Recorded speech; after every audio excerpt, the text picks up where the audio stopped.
thi lo kala lom I vat lai em ve thang ma nga pa kuta mua khang rama basik thang ka sa em so ka lo ma le okay bo ne lo in lo kala hey nu ho te po tui bu te in la ron king lut le sel mai vada ro po na mai thi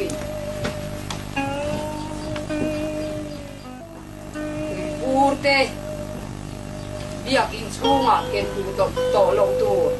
ba ho po kha in tui pur muam la muam tin o mani mo le chi na ba chwa ro po na te biak in chunga te in han huam lu ta bang sira te in le boya in lik le mai thina kha atui dan tu ra ni lo pai bel te chin ron da mo biak in chunga chuan pai bel te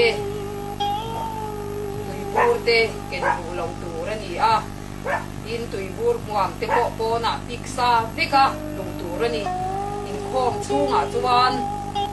ria tur poimo te zinga pakhat kan puan le chu ei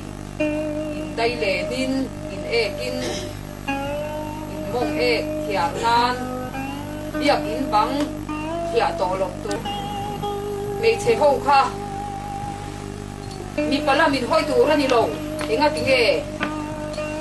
mi pala min ron poi bang lam hoi ro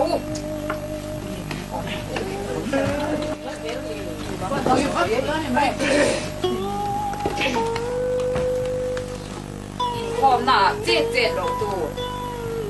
in phua in hiat supa hiat con đi lâu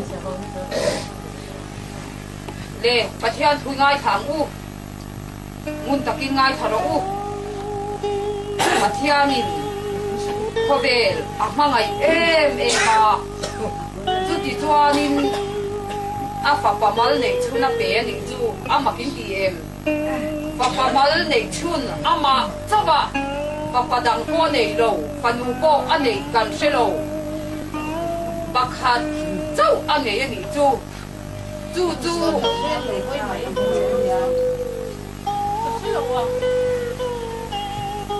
ai thara u chu mi chu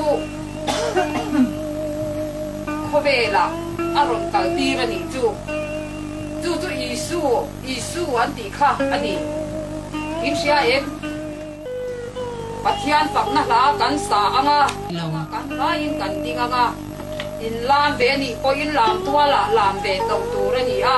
om huna lam tu mi pa nen thei chuan in lam por reng lo tu an lo in lam por do na ni chuan in kunga pa te khan mau tlo nin ilaya hian in ron khamanga ti chuan sei che ho chu he ta kan dang